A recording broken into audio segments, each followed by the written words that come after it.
and we'll be asking her certain questions, and you also have to ask questions where need be. So this is the profile of our speaker today, Mrs. Olufunmilayo Ajike Roberts, LLM, ABR, FNIC, ABR, FNCI, arbitration, FIOD. She is an astute leader with outstanding track record in mobilizing for corporate and public sector reform, with excellent communication and interpersonal skills, recognized and respected both within and outside the legal profession for her legal, administrative, and organization skills. Funmi Roberts became a solicitor and advocate of the Supreme Court of Nigeria, having graduated top of her class both at the University of Ile-Ife in 1981 and the Nigerian Law School in 1982. She also earned her Master's of Laws degree, during which she was awarded the University of Ife Alumni Fellowship. Her tenacity and refusal to be defined or limited by her environment have enabled her to build one of the leading female-owned, value-driven legal and ADRU law firms in Nigeria, Funmi Roberts & Co. Funmi Roberts belongs to several professional organizations, such as the Nigerian Bar Association, International Bar Association, Business Recovery Practitioners Association of Nigeria, Society for Corporate Governance, Institute of Directors, Nigeria, etc. Funmi is a chartered arbitrator of the Chartered Institute of Arbitrators, UK, a member of the Global Panel of Mediators of the Center for Effective Dispute Resolution, United Kingdom, and was recently reappointed to the Deputy Resolution Panel of the Nigerian Electricity Regulatory Commission. She was the chairman of the Board of Trustees of Women in Management, Business and Public Service, board member of EcoBank, Liberia, Association for Reproductive and Family Health. She is currently the honorary legal advisor of Institute of Directors, Nigeria. Funmi offers scholarship to financially challenged students and mentors young lawyers and women on various platforms like Nigerian Bar Association, Women's Forum, etc. Apart from this, Funmi is the initiator of a program target at young lawyers and tagged Breakfast with Funmi Roberts. It is a mentorship program that seeks to prepare young wigs for legal practice and also encourage them to stay focused. Mrs. Funmi Roberts, who served as an African Union observer at one of the presidential elections in Kenya, was the consultant who developed the governance document for the African Union Economic, Social, and Cultural Council. In recognition of her dispute resolution skills, Funmi was recently appointed as regional member, Africa for the World Bank Group. She is well published and has delivered presentation on several platforms. Funmi Roberts is married to Dr. Adebola Roberts and blessed with 5 sons and daughters and several grandchildren. And this is the profile of our speaker today. I hope you all listened. And thank you so much, Ma, for being here with us. We don't take this opportunity for granted. Thank you so much. And thank you very much for having me. Thank you so much, Zin, for reading the great profile of our learned senior here. Good morning, Ma, and welcome to this great platform. We are so happy to have you here today for the sacrifice that you have to make to be here with us here today. We are really grateful. We appreciate you, and we do not take this for granted. And we're ready to learn from your wealth of knowledge. And please, over to you, Ma, as you address the ladies here before we start with the session. Thank you very much, Deborah. Yes. And good morning, ladies. And I can see a couple of gentlemen. At least I see a gentleman in suits. Yeah. Although he was the one who's, I don't know, it's just a picture, but that is the platform used by my wonderful and articulate granddaughter Wow. who introduced the session. And I must commend her because it takes a lot of courage. And I mean, this just catalyzes for me how I'm going to start the session, because what has happened today is to show us that we cannot wait until there is certain age before we begin to mentor them, before we begin to give them opportunities. Perhaps if our generation had been thrown into the limelight, thrown onto the stage as she was this morning, perhaps some of the stories we tell today will be different. So she's your daughter, Deborah. Yes. Congratulations and Thank well you. done. Please don't stop doing that to her. Thank Yes. you very much. First daughter. When Excellent, well done. Thank you. When Deborah first came to me and I saw the name of the organization, Building the Emerging Tech Women Lawyers, I said to myself that now I was going to be 65 in a couple of weeks. And my generation were taught how to type with a manual typewriter. We were taught how to use a telephone with the rotary that you dial and then huge device. And we never could have imagined where technology would have taken us. So down the line, at the age of 65, Deborah is challenging me to come and talk to younger lawyers who were raised in technology, who on a daily basis live technology. And I'm asking myself, have you not set yourself up for something you are unable to cope with? But then I said to myself, well, she's given me a topic that I think is safe enough. So if you just stick to that topic, you won't get into trouble. So don't try and talk anything tech. Just stick to career growth strategies for women in the legal profession. I think that's my comfort zone. So if I'm not talking too techy today, please forgive me. It's the role I've been told to play, and I'm just, sometimes people say I have a lot of courage, but I can run scared. Right now, I'm running scared. So I'm just going to stick to my mandate, which is career growth strategies for women in the legal profession. And for me, this is a topic that I'm always anxious to speak about. And I want to thank you very much for giving me this platform to talk to younger lawyers. I was called to the bar it's going to be 41 years and a couple of weeks ago, and I've not done anything in my life that has no connection to law, apart from giving birth to my children. Everything else I have done is law related. And so I'm going to be speaking to you today very briefly because I'd rather have questions. Let this be interactive than just talk at you. Because what everybody needs to hear from me differs. What some of you are not married need to hear from you is totally different from what somebody who's married with children would like me to speak about. What somebody who's married to children with children would be different from what somebody who has children and is unmarried would like me to speak about. So please feel free, let us make this interactive. And where I am stuck, I'd very much appreciate it if any of you can jump in and contribute. So this is not about Funmi Roberts, it's about all of us learning from one another. And on a daily basis, I learn from the young ones who are part of my law firm. And when we're talking about this for career growth, there's 10 immutable cut across all professions. And those are the ones I'm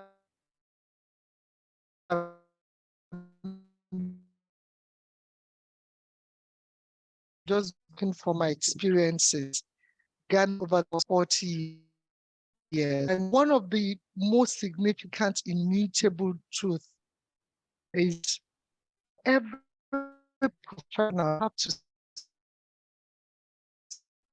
and when I say to yourself, that you have to do a lot of self-introspection. Determine, why am I in the legal profession? Some of us, by happenstance, found ourselves in the legal profession. Some of us were thrust into the legal profession because our legal profession. We begin to look for ways to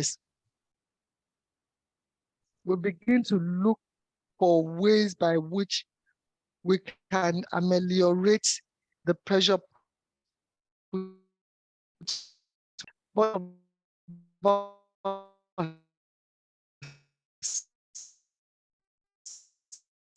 I believe that I cannot imagine selling anything.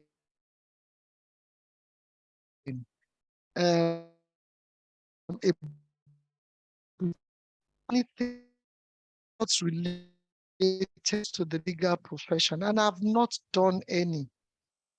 If any contract or for somebody to do it, because I'm not interested. All to do is to study law. All I want to do is to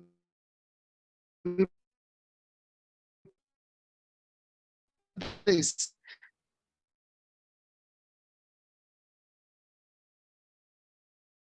Because I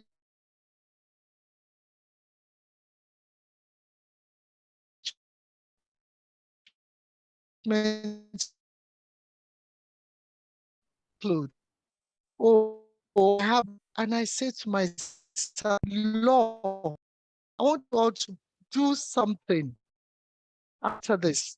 Look at all the top senior lawyers, particularly women, and tell me which one of them does anything that is not law related. I sit on the board of companies. I sit there because I'm a lawyer. I'm the HLA of Institute of Directors. It is because I'm a lawyer. Everything I do, even as I speak, beyond raising my children and spending time with my grandchildren, is all law focused. And so that, I think, for us is the starting point. The same thing goes if you want to be a doctor and you want to rise to that, to the beginning, to the top of that profession. And then the second thing is I would like to share with you today is make up your mind. And this is my recurring theme wherever I find myself. Even if you decide to be a lawyer, what type of lawyer do you want to be? Because there are different types of lawyers. And today the world has even become more expansive in the legal profession. And you have a plethora of choices to make. Do you want to be a litigation lawyer? Then your goal should be to become a senior advocate of Nigeria. Do you want to be a corporate law lawyer? Then your goal would be to join SBL and decide, even in that corporate law space, what you want to specialize in and stay focused. Even as at last week, somebody asked me and said, Funmi, I mean, why are you not a senior advocate of Nigeria yet?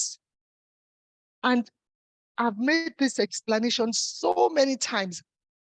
I'll just keep making it because those who ask me are those who admire me and those who want the best for me. But they see the ultimate as being senior advocate of Nigeria. I take the time to explain to them that I don't want to be a senior advocate of Nigeria. The moment I stopped going to courts, more than, in fact, almost 30 years ago, I knew that I've chosen not to be a senior advocate of Nigeria. I've chosen to be a corporate commercial lawyer, and I'm going to be the best there. So you have to make those hard choices. And like I said, even in the corporate commercial, when people say that I'm a commercial lawyer, I say, okay, corporate commercial is a huge space. What part of it have you carved a niche for yourself? Because even our clients are becoming savvy now. Clients are looking at some law firms for specialization, but those are very, very few sophisticated clients. the majority of clients still expect their lawyers to know everything and anything. So as a corporate commercial lawyer, you have to expose yourself and your mind to every opportunity in that space. But then have a niche for yourself. And what is the niche I've carved for myself in that space is in the area of arbitration and mediation. And of course, some core corporate governance spaces in the corporate commercial legal space. So just, and then when you make up your mind, like I said, just focus, because you'll face so many challenges. And I can easily tell you the first one will be, you will not be taken seriously when you start. If I tell you my story, I didn't start, when people look at Ashabi house, first building, that's where I chambered this, she built this, she's a woman. I didn't start from Ashabi house. I started from one room. I divided one room into two. And then I graduated into two rooms. And from the two rooms, I moved to Ashabi house. That doesn't necessarily have to be your story. But I can tell you with confidence that it did not begin to happen for me until about 15 to 16 years ago, which means that for 20-something years of my legal career, I was building blocks. But I didn't give up because I knew that somewhere along the line the penny will just drop. It's just going to happen. Because I'm not going to do anything. Of course, the temptation to do so much is there. The temptation to deviate from the course I've set for myself is there. But I was determined, no, I'm going to stay the course in this profession and I'm going to get to the top. And what success means for me, I defined it. And that's why I said that what success means to everybody is different. For me, people will say that, oh, Funmi is at the top of the legal profession. She's built a woman-owned law firm and so on. No, that's not what I've defined success by. As a married woman with, let me correct the person who introduced me, 3 sons and 5 grandchildren. For me, my success is raising those 3 sons fantastically well. And I'm so proud of them today. And if I'm told to define my success, they are my success story. And my profession comes second. So those are the key things you need to talk about. And if you allow me to go on, I'll just keep going on and on and on. So I'm just going to pause here and see whether there are questions, and then anything and everything you want to talk about, let's throw the floor open and we'll take it from. Thank you very much for allowing me to talk at you for a few minutes. Thank you so much, very learned senior. Thank you very much. Over to you, Olayemi. Olayemi, are you there? Yes, ma. Good afternoon, ma. And thank you very much, ma. Seriously, you do really look 65. Thank you for that wonderful advice, ma. So let's quickly go to the questions we have for today. And please, interns, you can drop your question in the Q&A session.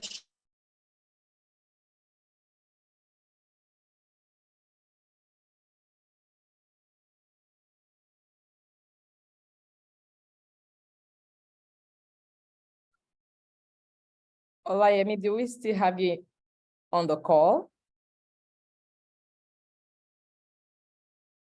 I think we've lost audio from her. I think she's having network issues, ma. All right. I'll continue from no, yeah, very well. Okay. Interns, she was saying that if you have questions, please drop them on the Q&A session. We'll attend to them. But for the questions we have now, we will start. Thank you so much. Ma, the first question is the current state of women in the legal profession. The current state of women in the legal profession, challenges they face, and the importance of career growth. So the question is, what are the challenges women face in the legal profession and the importance of career growth, ma? Hello, ma.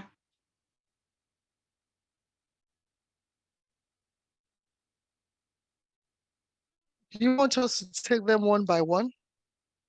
Yes, ma. Okay. Now, what are the challenges women face? I think that is speaker specific.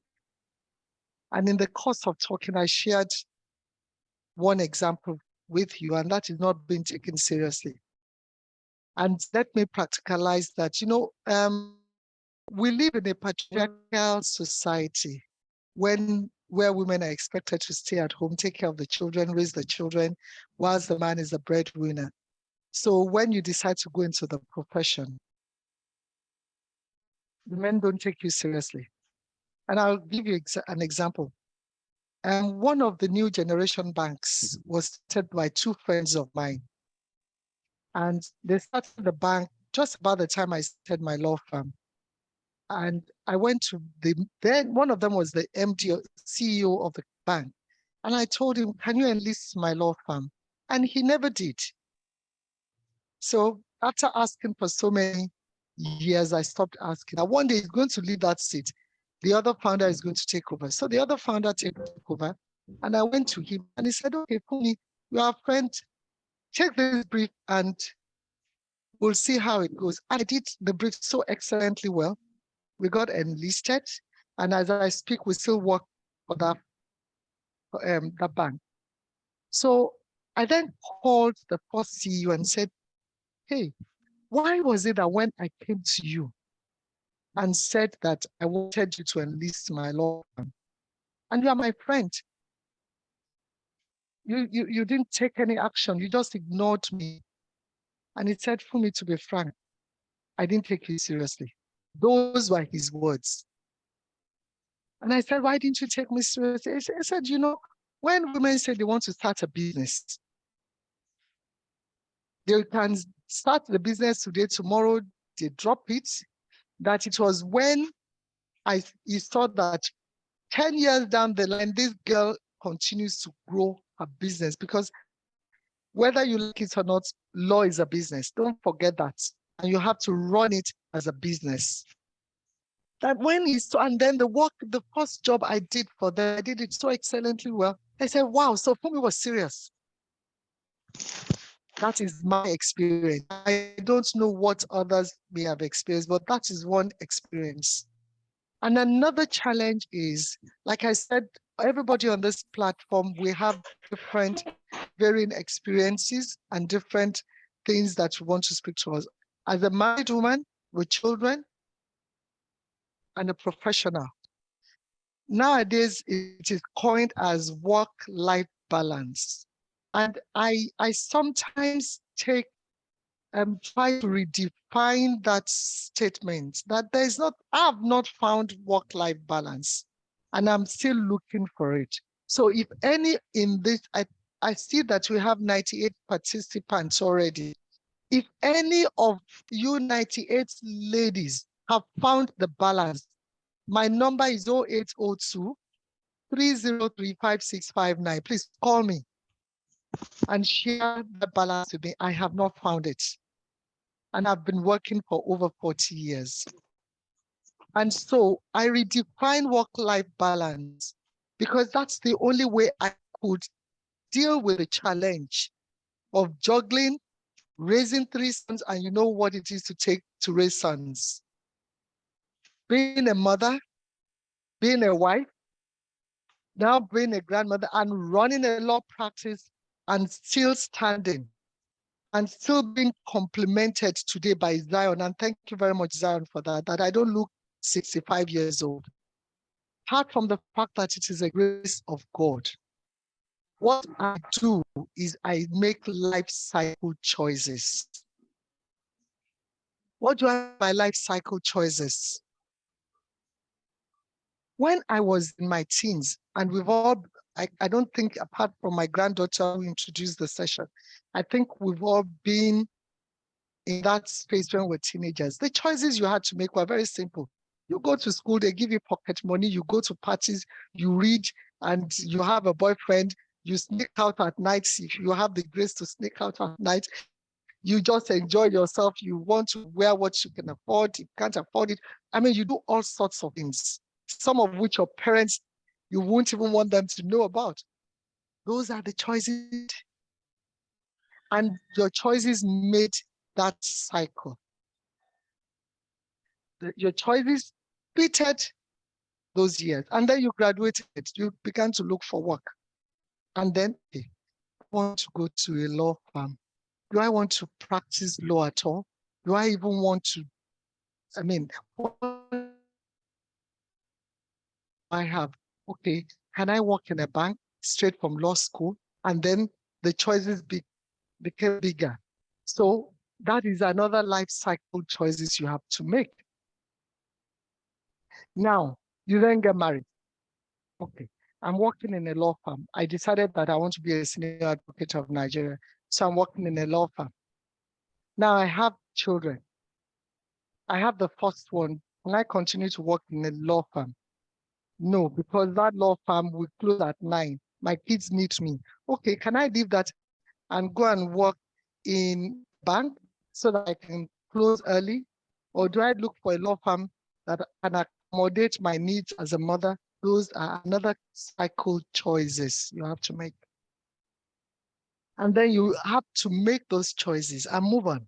You see the progression of those life cycle choices. And then you raise your children, and all of them, suddenly you find that they've all graduated, you're alone in the house with your husband.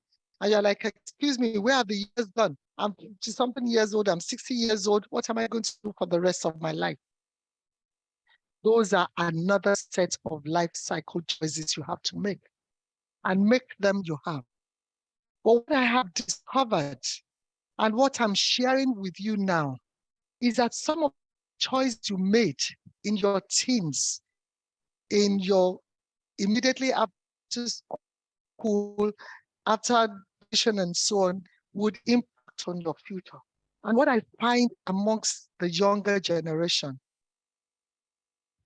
and maybe not all of them, is the fact that they are very, very focused on today. Am I carrying the right bag? Am I wearing the right clothes? Am I appearing properly? All about today. Do I need to jump out to Canada? Do I need to go to America because I cannot afford? But I keep telling them that, look, those era is going to pass. And then you're going to find yourself when you are 60. And God has enabled you to be in good health. The question then dawns on you, what am I going to do for the rest of my life? And we're not prepared for it. Many of us are not prepared for it. And my charge to all of you today is, please, at any particular cycle of your life, ask yourself, where do I want to be when I'm 50 years old, if you are 30 today? If you're in your 50s, ask yourself, what do I want to be doing when I'm 60 years old? And begin to plan it today. And that is one thing that has helped me. And it has helped to overcome some of this. And look, for me, career growth, whatever, all those questions are still embodied in the strategies.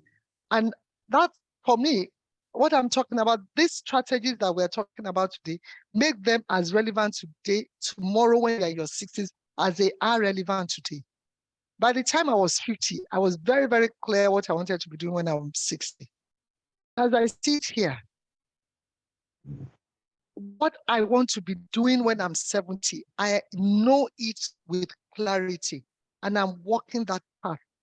And all the challenges I face, I'm already prepared for most of them. For my law firm, about sustainability of Funmi Roberts and Co., if you come to Funmi Roberts and Co., our operating procedure is over 100 pages.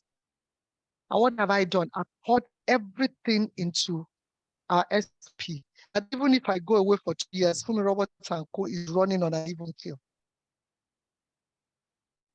But I started doing that when I was in and my 50s. So that right now, I'm focusing on arbitration and mediation and oversight function of Funmi Roberts & Co.